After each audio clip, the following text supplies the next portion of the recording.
If you do, stay tuned because we at Convention of States have a solution as big as the problem. Our broadcast host is Dale Parrish. He's the Convention of States Indiana State Director. Take it away, Dale.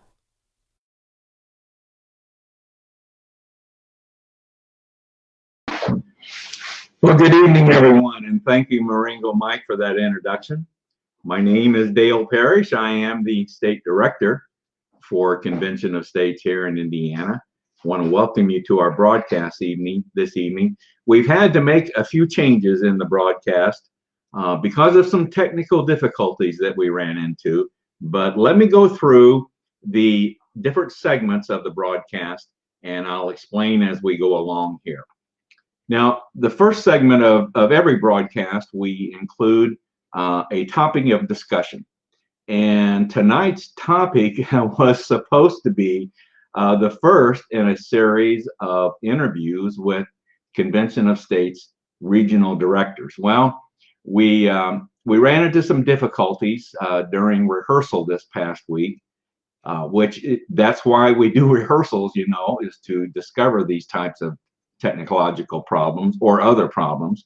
But anyway, the problem we ran into prevented us from conducting that interview with that regional director. So what we're going to do tonight is I'm going to, in place of the interview that we had planned, I'm going to bring Paul Phillips on and Gary Harbaugh, who have been on many past broadcasts, and we're going to do a tribute to former Senator Tom Coburn. Tom Coburn was a huge supporter of Convention of States, and he just recently, as you probably know, passed away. So Gary, Paul, and I are going to do a little bit of a tribute to Tom Coburn this evening in place of the interview that I had planned. Now, time permitting, of course, then we will get into some general information that I want to present to you that I always try to present regarding things that are resources that we have available to us here in Indiana as well as nationally. The next segment then I'll get into is the segment on Convention of States basics. This will all be through a PowerPoint presentation that I'll bring up and everyone will be able to see. Next segment, we're gonna do our best to recognize viewers that have tuned in tonight.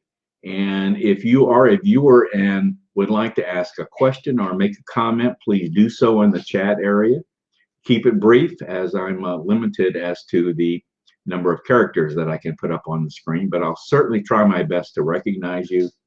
Then we will get into a closing and kind of wrap things up, tell you what we have planned for our broadcast next Monday evening. And then we'll wrap things up with a favorite quote that I always like to use. Now, I also want to mention to you that in the event that we run into some technical difficulties, if your screen freezes up or goes blank, please understand we've encountered a technical difficulty. We don't want you to hang around. It just takes too long to bring everything up again. So please go ahead and sign off and put us on your calendar for, again, next Monday evening. So I just want to put that warning out there in case something would happen. All right, without further ado, then, let's get into our topic here on Tom Coburn. And I'm going to bring up into the screen Paul and Gary. There's Paul. Hi, Paul. Hi. There you go. And Gary, how you doing? Hello. Okay, Paul, say hi again. Hi, Dale. Your volume, your audio is lagging behind. Okay. Is this better? No. I'm gonna take you off and bring you back on, see if that helps.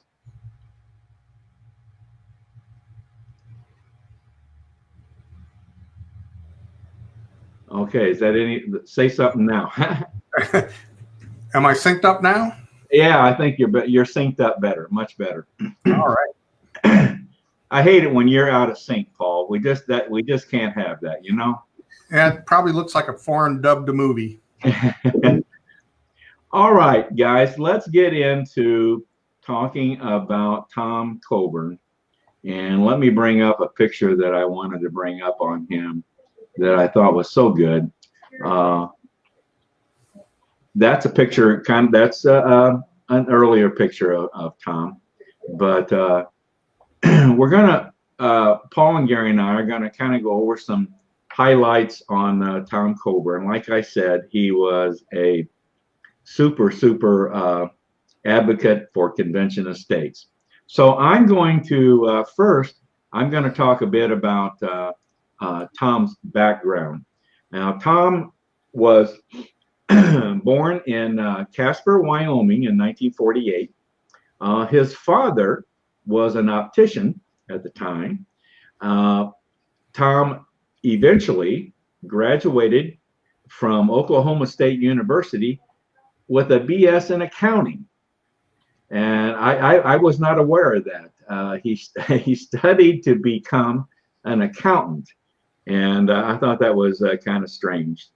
But anyway, after graduating from Oklahoma State University, he went into private industry and worked in private industry until 1978. At which time he decided that he wanted to become a physician. So he went to the University of Oklahoma Medical School, and in 1983 graduated from medical school as a physician and opened then a practice. It was called a maternal and family practice in Muskogee, Oklahoma. And it was on record that he had treated during his time as a physician and in this practice that he had treated over 15,000 patients and had delivered over 4,000 babies. Just a little bit of a record on his time as a physician.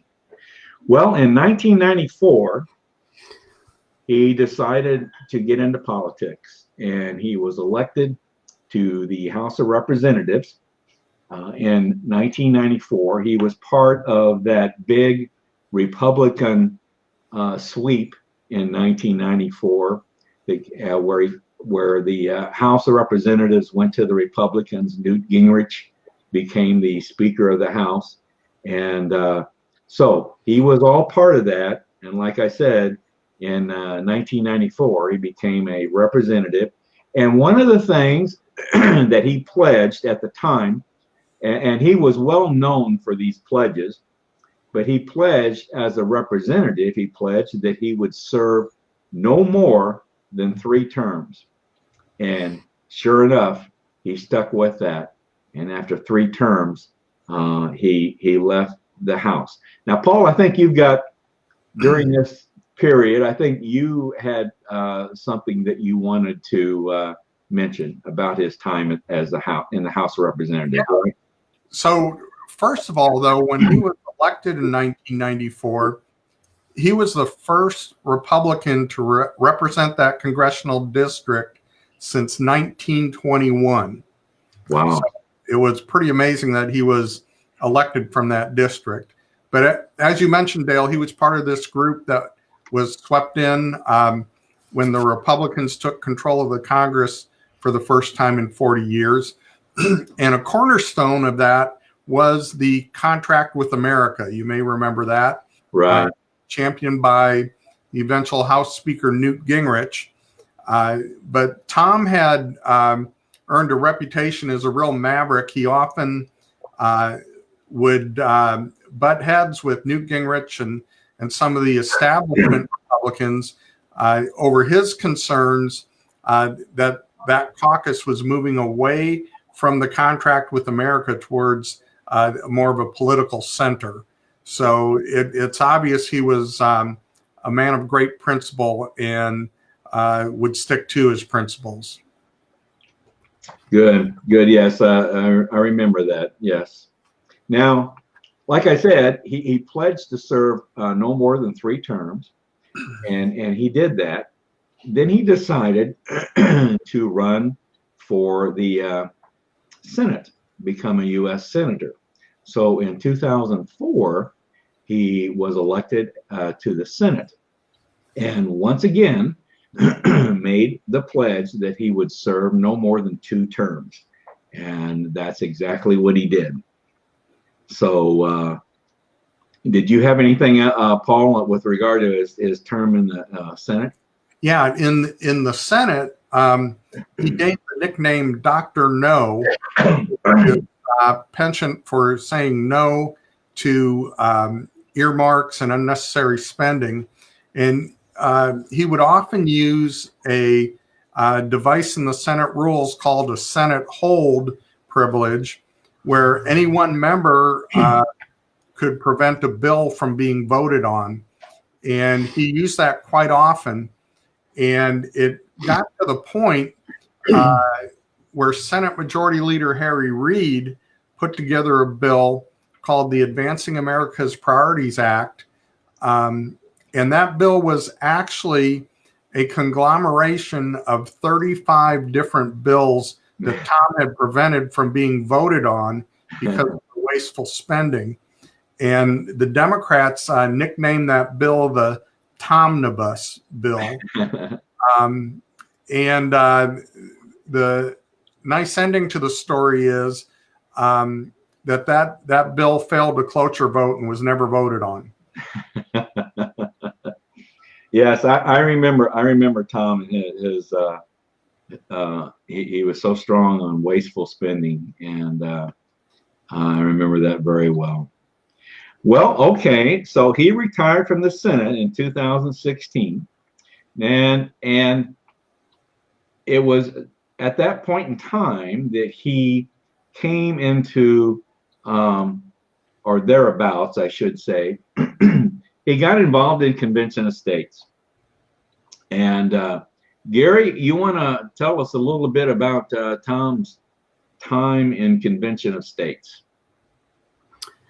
Yeah, Dale. One of the things about Tom Coburn is that he very much, listened to, I guess, his conscience, the Lord, for answering the callings. And he was perfectly happy practicing medicine. And one day he woke up and he told his wife he thought he was going to run for Congress.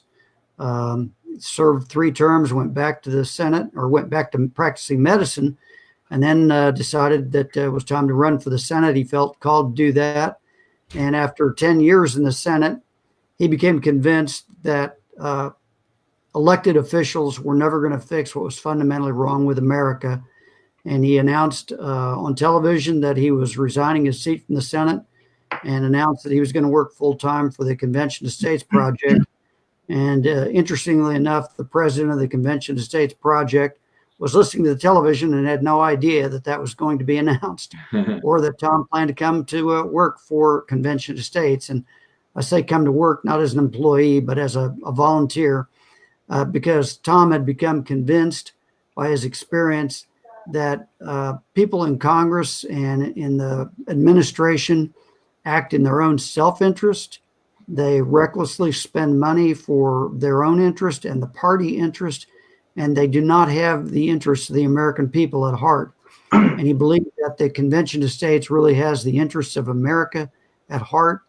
And he wanted to spend his last time on this earth, because he knew by then that he was battling cancer, but he wanted to spend his time doing the most productive thing he could, and that was fighting for a Convention of the States. Gary, I wanted to say this, that I distinctly remember seeing a video clip of Tom. I think he was testifying before some sort of Senate panel. I can't remember exactly what the occasion was, but I clearly remember him telling the the politicians that were on the committee that he knew that they were never going to control spending. They were never going to address the national debt. They were never going to do this and that and that. He says, but I remember him saying, but we're going to force you to do it. We're going to force you to do it through Convention of States, through amending the Constitution to force you to do this. And he was right. That is one of the main things that the main abuse, one of the three abuses that we want to address in Convention of States by amending the Constitution, and that's our national debt. So I just remember that so clearly, that he was very adamant about that. Okay, well, so he came on board with the Convention of States, and I know, Gary, you had a special experience with Tom last year, right? You want to tell us about that? Well, Tom Coburn was at the summit meeting we had of Convention of States Volunteers and Leaders in Williamsburg, Virginia. And he was there, and his book was there available for purchase. And so when he did one night after dinner, he offered to autograph books for people who had purchased his book. And see the picture there was my wife and I, and he autographed the book and very graciously put, Gary and Joan, may God bless you in the USA, Tom Coburn. And this is the cover of the book. If people are interested in getting it, I highly recommend it. So before that evening, or maybe it was after that evening, at breakfast, he happened to be sitting at the table where my wife and I customarily sat as we had breakfast there at the summit. So we sat down. I think there were 6 or 7 of us around the table. And I was very struck by the fact that as we had conversation, Tom Coburn very carefully listened to everything people had to say. And his character really showed in that he was interested and willing to listen to the opinions and ideas of other people, and he took it all in. He wasn't, as so many people who unfortunately get to Washington sort of full of themselves and think they know everything. Dr. Coburn was a man of enormous humility, and I could see immediately why people were attracted to him. When he ran for Congress, you didn't mention this, but 80% of the registered voters in the district from which he ran were registered Democrats. And he said it would help by the fact that he delivered those 4,000 babies. And so he had all, their moms and dads and aunts and uncles and grandparents to vote for him. But if you met the man, you had to be struck by his character. And he just, to be in his presence, you just recognized what a man of distinction that he was. People talked about George Washington the same way, and I never really understood what they meant, I don't think, until I sat down with Dr. Coburn, and you could just see the kind of man that he was, and you can understand why people were attracted to him, respected him, and were willing to follow his leadership and vote for him into Congress and into the Senate. Okay. All right. Thanks, Gary. Thank you very much. Well, our last segment on Senator Coburn, we're going to talk a bit about his legacy, and I wanted to bring Paul back in to talk about this area. So, Paul, what's Tom's legacy that he's left for us? Well, part of his legacy, and Gary just showed us, are his books, and I'd highly recommend those to anybody. Gary was showing us the Smashing the DC Monopoly, but there are 2 other books he'd written. One is called Breach of Trust: How Washington Turns Outsiders into Insiders, and the other is The Debt Bomb: A Bold Plan to Stop Washington from Bankrupting America. So I'd recommend any of those 3 books if you really want to know his legacy and what he was about. But I also was at the leadership summit that Gary was talking about, And Tom was a keynote speaker one evening. Actually, Mark Meckler, our president, interviewed him.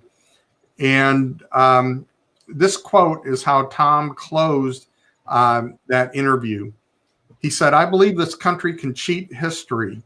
The republic doesn't have to die. This republic can survive. This republic can achieve more than we have ever achieved before. So let's do it. I'm in this till the end, whenever that is." And that was his last public interview. And I'd recommend to anybody, go to our website, conventionofstates.com, and you can see that entire interview in video. And then finally, one thing that is going on right now that I think is a fitting tribute. As you know, Tom Coburn is from Oklahoma, and Oklahoma is one of the states that has passed the Convention of States resolution.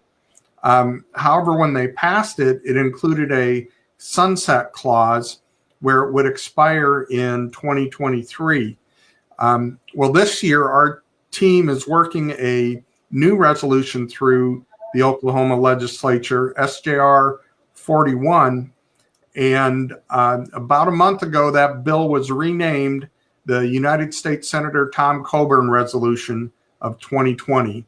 So that is an awesome tribute to him, that his state's resolution for Convention of States would bear his name. Excellent. Excellent. Okay.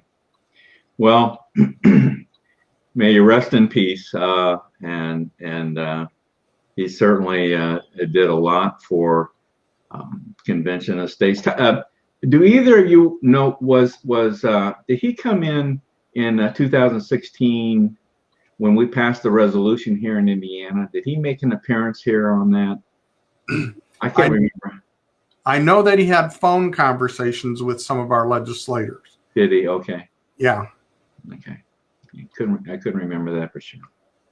But yes, he was quite a spokesman for Convention of States, and we certainly will miss him. So thank you, Tom Coburn, for everything you've done for us. Mm-hmm. Amen to that. All right, guys. Thank you very much. And we'll now send you all back to the lobby, and we'll get on with the rest of the things here. So, well, that went a little longer than I had planned. And so I'm going to jump here to let me turn off some people here. I'm going to jump to very quickly my PowerPoint, and I'm going to bring up the slideshow option. We won't get into the basics tonight. We're just not going to have time to do that. But I wanted to touch on just a couple items here in the resources segment. You've heard me mention this before, but we have a number of resources available to us here in Indiana, as well as nationally. And the main one is our national website, conventionofstates.com. I urge you, if you want to get involved in Convention of States, which I hope you would like to do that, the very first step that you should take is to go to our national website, conventionofstates.com, open an account, sign the petition, and that makes you a supporter. And that is very important, that you are a supporter here in Indiana as well as nationally. And I'll get into that in a little bit. Now, embedded in that national website is our state website page, conventionofstates.com/Indiana. Obviously, a more focused look on our state here of Indiana. Social media, we're on numerous platforms, Facebook being the main platform that we're on. And as a matter of fact, this broadcast is coming to you through our state Facebook page, Convention of States, Indiana. So I would encourage you to go to that Facebook page. YouTube channel, COS Indiana. This is very much an educational resource for you. We have narrated PowerPoints. We have recordings of these broadcasts. We also have Paul Phillips, who was just on with us, does a podcast called the Free to Be Free podcast. Very, very good podcast. And we have links on the YouTube channel to all of his podcasts. Twitter, hashtag COS Indiana, Instagram, Convention of States Indiana. We're on LinkedIn. We're on a number of other platforms. So if you're into social media, you should have no trouble finding us on in social media platforms. All right, let's just do some quick numbers for you here for our state. In 2019, we surpassed 41,000 supporters here in the state of Indiana. We have been growing tremendously here in our state. So for 2020, we have set our goal for 52,000 supporters, and we are off to a very good start this year. So I would encourage you, that's why becoming a supporter, taking that first step is so, so very important. Now, we have about 2,900 volunteers, people that have said that they would like to help if needed. And we have about 40 individuals in leadership positions. Now, this is another very important part. Become a supporter, and if you would like to maybe devote some more time to Convention of States here in Indiana, look on our national website again, conventionofstates.com. Click on the menu selection, take action, scroll down to where it says become a leader, and look at the different volunteer positions that we have available. If one's of interest to you, open it up, read about it, make application. Now, you're not obligated in any way, but when you make application, your name comes up on a report that I see as well as a few others, and we see it every day. So one of us will be in contact with you to discuss further your interest in that particular position. So we are always looking for more leaders here in the state of Indiana. So I would encourage you, if you're interested in doing that, and I might mention that the volunteer positions we have, some of them require very little time. Some of them obviously require much more time. So depending upon what your interest is and the amount of time that you have available to devote to this, you should be able to find a leadership position that would fit your needs and interest. All right. I wanted to, the next area that we're not going to be able to get into tonight due to time constraints, and that's the basics of Convention of States. The basics being the problem, the solution, and the plan. I would encourage you to go to the national website again and look at and search through to find the basics, or you can look at a previous recording of a previous broadcast that we've done where we've discussed the basics. We try to go through these on every broadcast because they're basic. That's why they're called basics. They're the basics that our entire program nationally as well as here in Indiana are based upon. So I would encourage you to take a look at those, and hopefully next week we'll hopefully have time to go through these for you. All right, so let me take that back off, and in this segment now I want to try to recognize some individuals that have tuned in tonight. We've got some great people that have tuned in, and let's take a look here. Here's Susan Lyon. Susan is saying hello on behalf of her and her husband, Rick. Both of these individuals are part of our organization here in Indiana. So Rick and Susan, thank you. Thank you for tuning in this evening. We have a gentleman here. Let me get that back up here. Ralph Falconberry. I hope I'm pronouncing that right, Ralph. And Ralph is from Illinois, and he's watching us this evening, which we very, very much appreciate people from out of the state tuning in to watch our broadcast. Now we target our audience. Our target audience, of course, is Indiana, but anyone really that wherever they're located in the country that likes our Facebook page and sees our broadcast coming up are certainly welcome to join in. So Ralph, thank you for joining in this evening. Glad to have you.